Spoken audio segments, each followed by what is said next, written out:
So let's see if we can get it all. I got a pair of long pants on for a change. Yeah.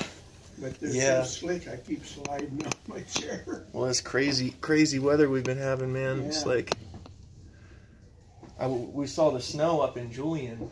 No kidding. It was like, and you know they have. Have you been up in Julian before? Oh, yeah, they had like probably 1.5 inches, and it was crazy. All the people were up there yesterday on a Monday. You know, tons and tons of The minute people. they talk snow up there, everybody's. Yeah, but it was really pretty to see it in the desert, like right on top of the cactuses and everything. Yeah.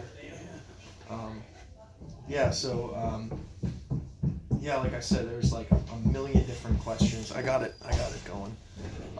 Now, there are a million different questions I wanted to ask. Like, did you guys have, were you allowed to have beards? Pardon? Beards? Like facial hair in the service at the time you were in? A little bit, not Yeah. much. It had to be very well groomed or forget it. Okay. And some of them had mustaches, Yeah. very short mustaches. Yeah. And the hair, well, after I got out in the fields, they're not, they just got to keep your hair trimmed. And, Yeah. especially if you're going on liberty somewhere. Yeah. But other than that, it's not bad. I mean, Okay. not like it is now. Yeah. We got to remember, it must be a 1/4 inch taper to a 3/4 inch taper on your ears, and like we take our advancement exams, and it's like Or cut back. yeah, oh yeah, yeah. And then for the females, forget it. They have like all these. It's like fractions of an inch of how long their fingernails can be. You got to remember all that. It's crazy. Cool. Yeah. So let's see. What was your favorite way to pass time underway? Depending where I was. Depending where you were? Okay. If I was still in the States, it was, when we get liberty, we'd go to a coffee shop, and some of my buddies would, maybe 3 or 4 of us would go out on liberty together. Okay. That's here in San Diego. Yeah. First place they wanted to go to a tattoo shop. Yeah. And they all headed in the door to get tattoos or whatever. Yeah. And come on, no, forget it. Then went over to the coffee shop. You never got any tattoos? Never did. Yeah. Okay. I figured you get a tattoo, you got it for life. And if they do take it off, it's a scar from then on. Yep. Yeah. So I just never even thought about it. And I just figured I'm going to take care of my body. Yeah. And I guess I'm doing a pretty good job. I'll be 97 this month. Oh, congrats. Nice. Back to week from Tuesday. Oh, happy birthday. Thank you.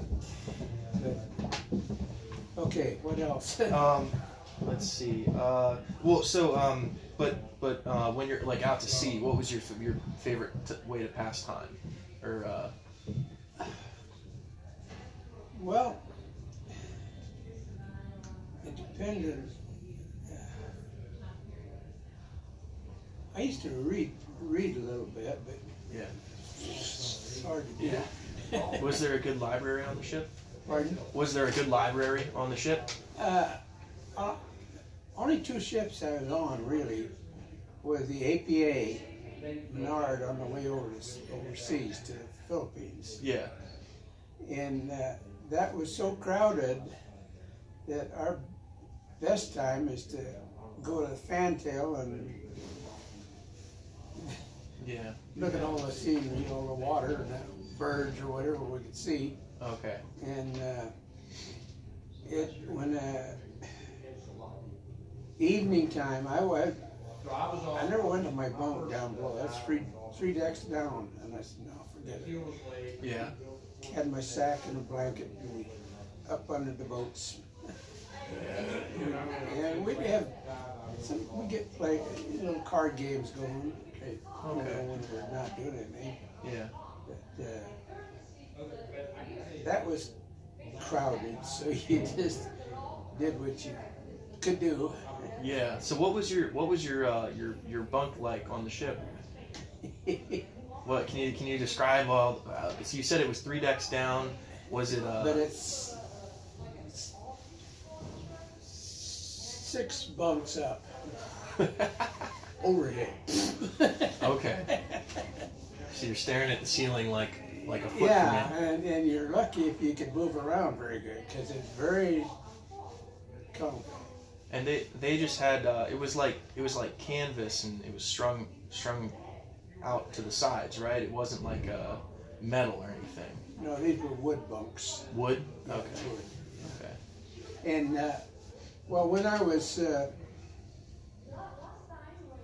on the San Jacinto, I had a lower bunk. Yeah. And there were racks that come down. Okay. And whenever you're off duty, that's where you spent your time. Okay. Or just chase around and talk to different ones, but you had to stay out of the way. Yeah. And the galley, well, the galley was not that big, but not that small. Yeah. Because this is not a big ship. No. But it was a good ship. It was built on a cruiser hull. We had a steel deck and all that stuff. Yeah. But, anyway, if we had good weather,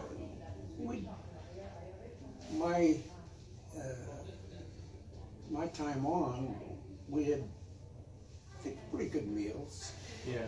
And you didn't have to go all over the ship looking for supplies like you do on a submarine. Yeah. So, but no, it was. Don't blame the chairs, my pants. Oh yeah, that's all good. But no, it was good. So. Good time. Let's see. So did you ever cross the line into like below the equator? No, international date line. The international date line. Okay. Was there any ceremony for that? I know that there's a big one for crossing the line. Yeah, there was. What was there? It wasn't like the equator, but Yeah. A lot of hazing, a lot of. Sorta. Yeah. I mean, it made you wear some stupid outfits, and it had a lot of. Well, they had the cooks in the galley, the bakers, I should say. They'd come up with cream sauce and they'd get pie in the face and all that stuff. Okay. Okay. And sometimes they'd tie all kinds of stuff in your hair if it was long enough, but normally Really? wouldn't. Huh. Did they make like a nasty? I know the big tradition for when you go across the equator, it's the big tradition is they make you like a nasty soup or something and you have to drink it. Was anything like that? I'm trying to think. Well, I got my certificate. Yeah. Yeah. No,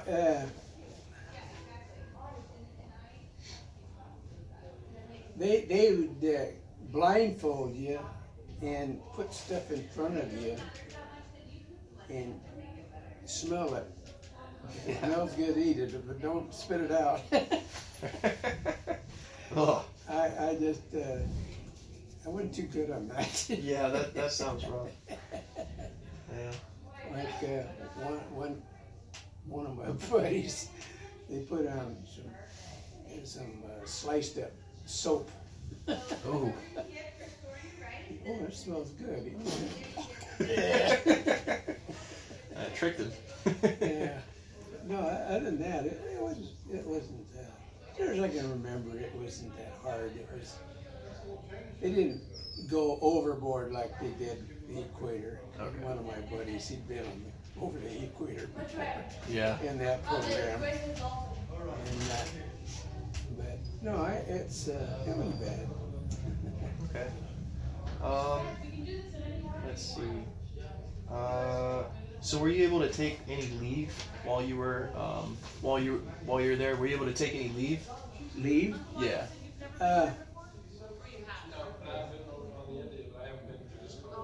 When I was at Cavite Navy Yard after the war, Yeah. From there I went on board ship. But before that, we had people coming and going, and some of the chiefs off of one of the destroyer came in, Yeah. and they mentioned the 595 Metcalf, and I said, "Whoa, my brother's on that destroyer." And he says, "Oh yeah, yeah, we know, Dick, yeah." Where are they now? He said, "Oh, he's aboard ship right now in Subic Bay." Okay. Right near where you are. Yeah, and I said, "Wow, that's right around the corner." Grab the mail boat and get off. But I got in there. The ship wasn't there. Oh. Had they already left? Well, they're out on patrol. Okay. And I looked at my kid brother was on the DE 595. I mean the 420 Leland Thomas. Yeah. On the DE, and it was sitting there. Whoa. Oh. So when I got on board, they have the big 2-story, 3-story floating boats there that they take you on board and they check you out and then put you wherever you're going to go. But I climbed aboard that, and this guy, this coxswain says, "Get in line over here, get in line." No, forget it. He said, "Where's the radio shack?" He said, "Well, that's up there, but you can't go up there." Oh yeah. Yeah. So I went up there and I talked to the radio man, and I told him about my kid brother being on that Thomas over there. And he said, "Oh, we'll talk to him." Yeah. They called and they got him on the line, and Oh, cool. we talked back and forth, and then he said, "What you can come over when the skipper is going ashore pretty quick," and he says, "The gig will come back and bring you up there." Well, the gig stopped. The skipper's in the gig. Yeah. So I climbed down, and he says, "I'm glad to see you." What? He says, "See if you go back, when you go back to the ship, see if you can talk some sense into that young man." He says, "He's a screw up." Your brother? The skipper told me this. Uh-oh. I said, "Well, if you can't do that much with him, I don't know what help I'm going to be, but I'll try." But yeah, we went over there, and we're messing around, talking and everything, and coffee and whatnot. And we're up on deck. They were refueling. So we're up on deck, and my kid brother, he looks out. Says, "Oh, they're coming in now." I could have barely seen them. Yeah. But they were with the Aussie cruiser in the destroyer was with that group, and so they're coming in. So we were still at refueling. So when they docked, when they anchored, set up there, and they got through refueling, we got off while they were still refueling. Mm-hmm. They let us take the gig and go over to visit them on the boat. Okay. So we had 3 of us got together that day. All 3, you and your 2 brothers? Yeah. That's pretty cool. All the way out in the Philippines. So that was great. and there was a big article in the newspaper at home. Really? Yeah. Okay. But then the DE was getting ready. They were all fueled up, and they were getting ready to go to Manila. Okay. They're taking off, and then they're going to go from there. I don't know. So I went with them. Yeah. Then I had to hitchhike from Manila back to Cavite. Really? Yeah. Huh. And it wasn't too bad because there's usually a Jeep or a truck going back and forth. Yeah, out somewhere there. that you can take. Yeah. Wow. And not too long after that, as soon as the war was in, my combat unit went home, and me, I got stuck in Cavite. Yeah. And I was in charge of the butcher shop and meat, all the meat stuff and everything. And that's when they wanted me to stay over another year. Yeah. And I said, well, what do I get out of this? Yeah. Can I get my rank put up? He said, oh, you'll be a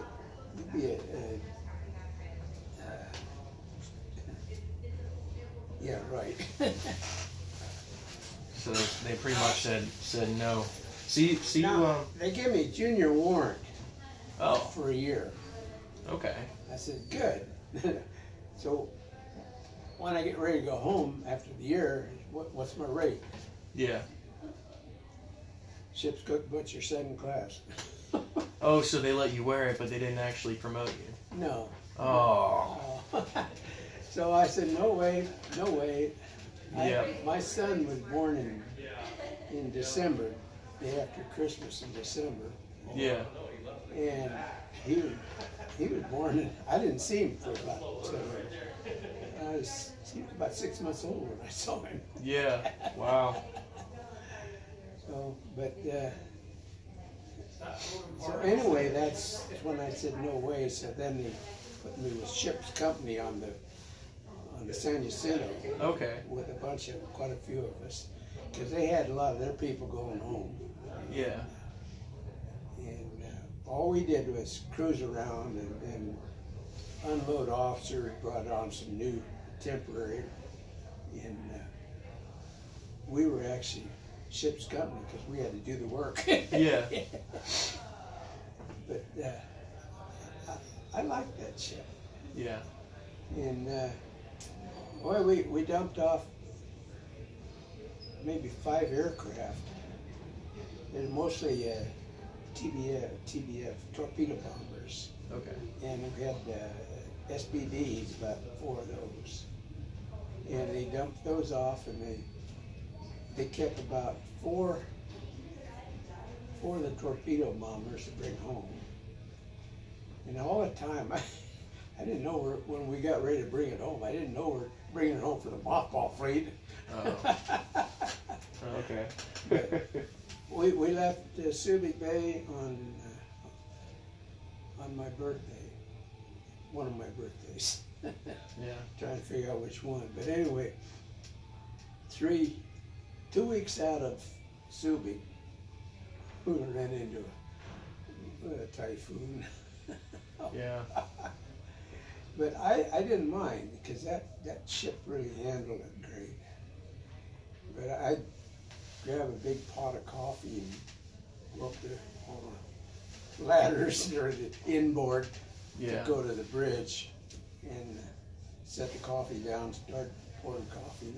And Zach was up there and he said, "Hey, Duncan, why didn't you come across the deck? We've got the stanchions out there." Are you kidding me? I'm looking around, it's all green water. Yeah. We got soaked. Oh man. Or tipped overboard or something. He said, I'm just kidding you. So, let's see. What was the typical meal like on the ship? On San Jacinto? Well, breakfast was, we had pancakes, we had bacon, ham, scrambled eggs, some of them didn't want scrambled, and if they were lucky enough, we fry up a couple eggs. Yeah.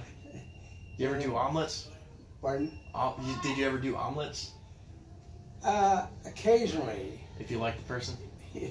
If it was a birthday or something like that, okay. Yeah, we'd do that for them. But then we had a lot of hash browns and stuff like that. Yeah. And the old S on a shingle. Yep. But they didn't always come in for that. Yeah. But no, it was that for lunch we generally made up sandwiches and had the makings for sandwiches if you wanted to make your own. Okay. And at dinner time we'd have meat of some kind and mashed potatoes, a lot of carrots, vegetables. We had a good supply of veggies. Yeah. So did you have like a decent amount of fresh produce, like fruits at all? Did you ever get any? Yeah. Did you ever get anything local, like from the Philippines or? I did personally when I was there, but yeah. No, they didn't have it. They didn't get it from the ship. Okay. Every time we had a small ship, I can't remember what it was, but it's a little supply ship, and they bring us veggies from stateside or whatever, or around where they could inspect it and make sure it was good. Yeah.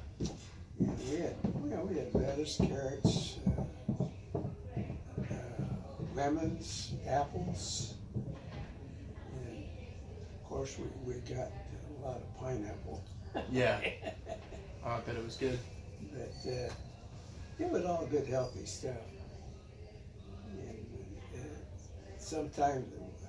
sometimes the baker would bake up a couple of cakes or something like that to serve for dessert. Okay.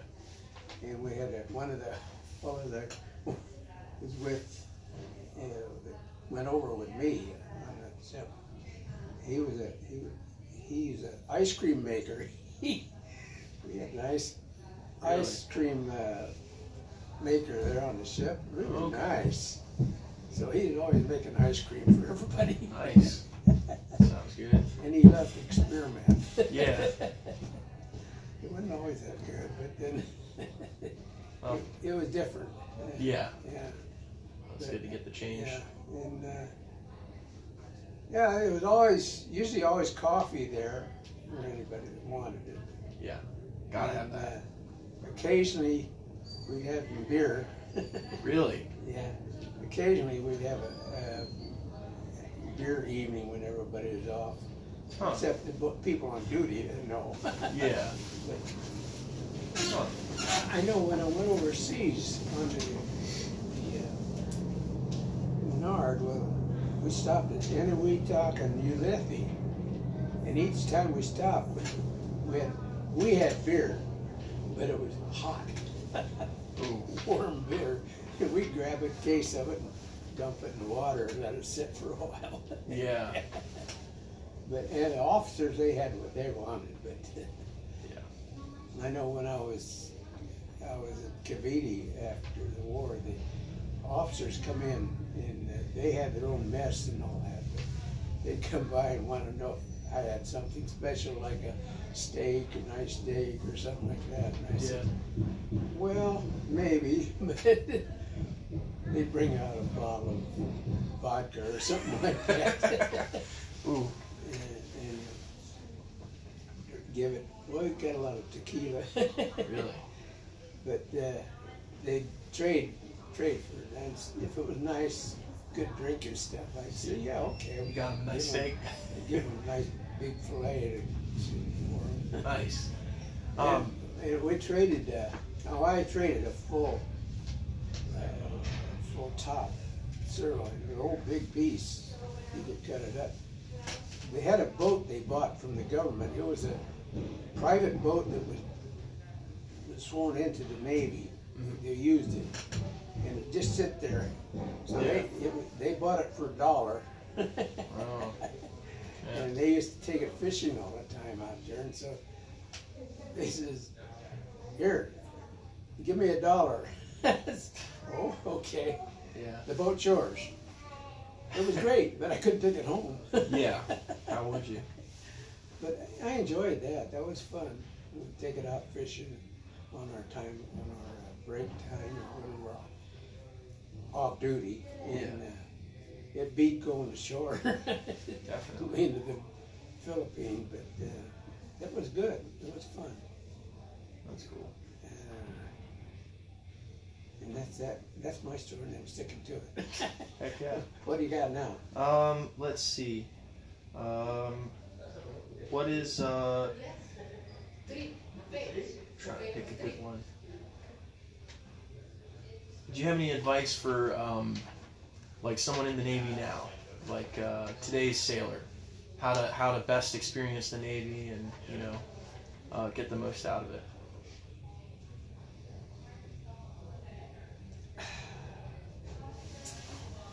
Well, it depends on what they get into. Yeah. If they're a machinist, like to work on cars and everything, stuff like that. Yeah. Get into motor machinist. Yeah. Motor. And if you like to, you really like to sail and have fun on the water, well, go for bosun. Yeah. Okay.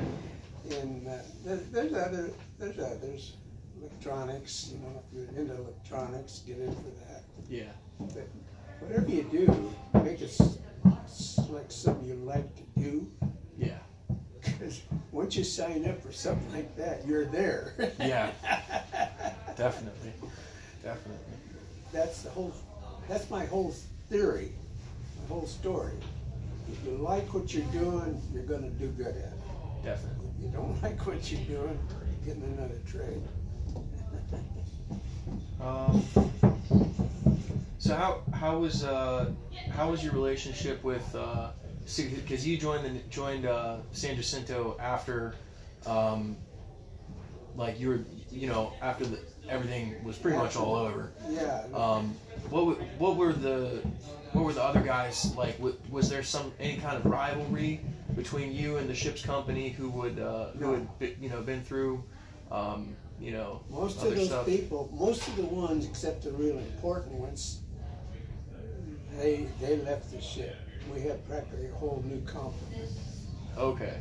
Yeah, because but there's a couple of bosun's mates there that I liked, and we got along great. Yeah. And they'd been with the ship for a long time. Huh. And I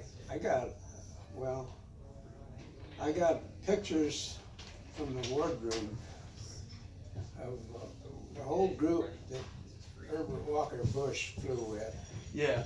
In 19 years. I told you all that? Yeah. I remember that that they had kind of like you said he wasn't as he kind of got shot down. And it was he crashed because they said that thing's not ready to fly. Right. And he went right in the. But in before the that, he'd been in quite a few sorties. Yeah. And he was only 19. Yeah. He was the youngest pilot in the Navy. Yeah. And when one sortie, he went out. He was on his way out there, and he was there, but he got shot down. Yeah. And that's when the submarine picked him up. Yep.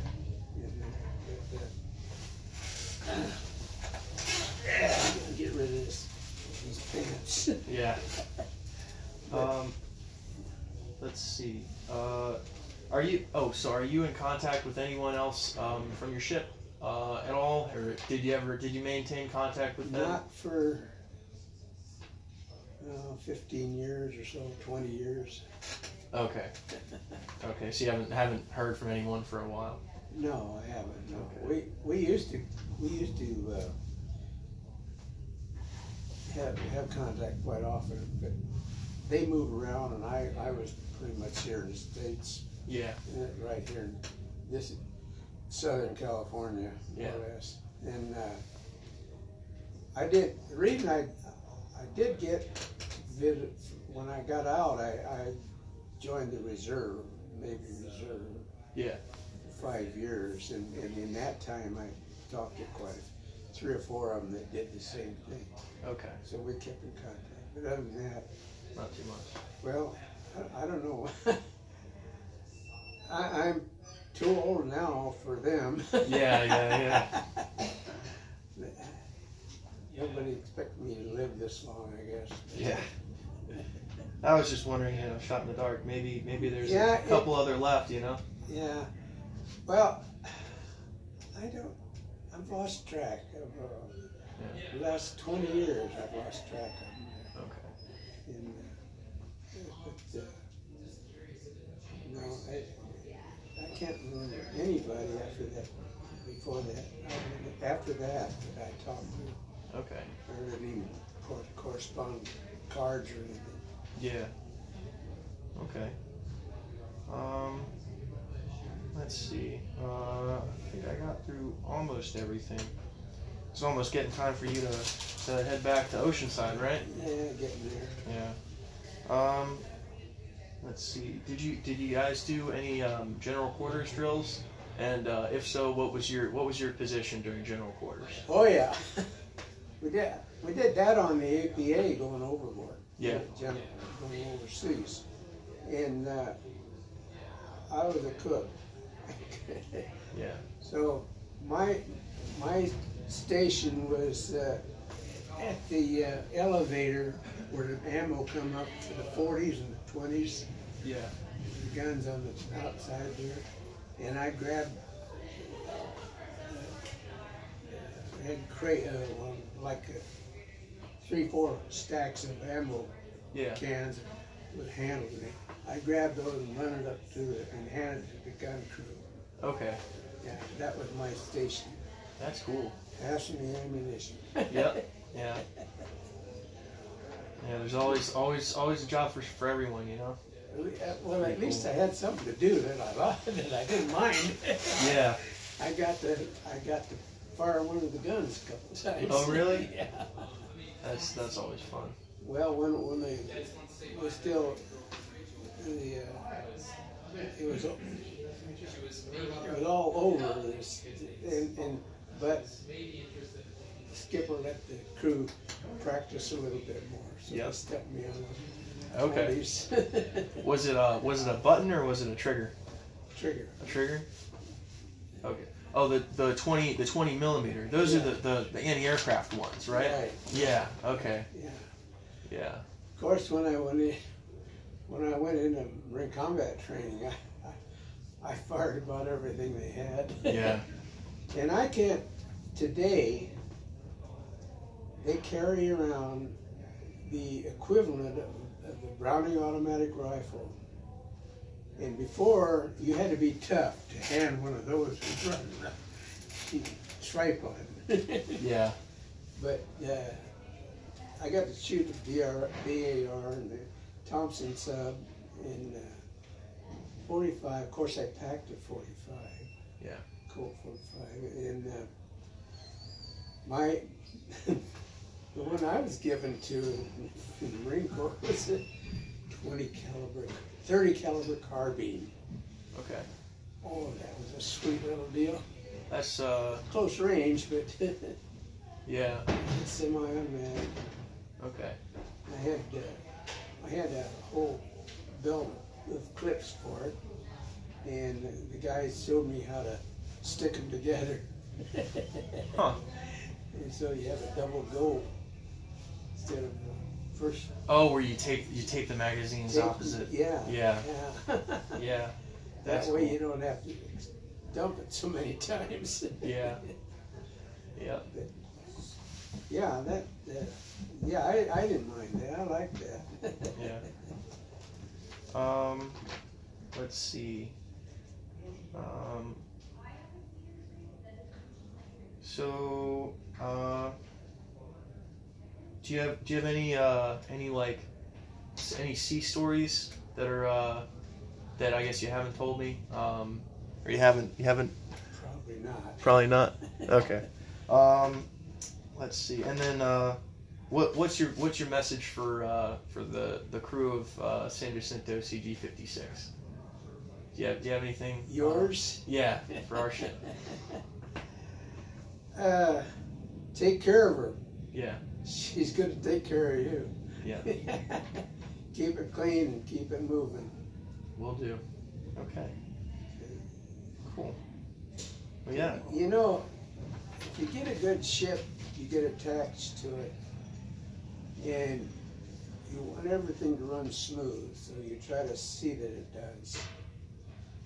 Other than that, if you have any haggling here and there, then get missed.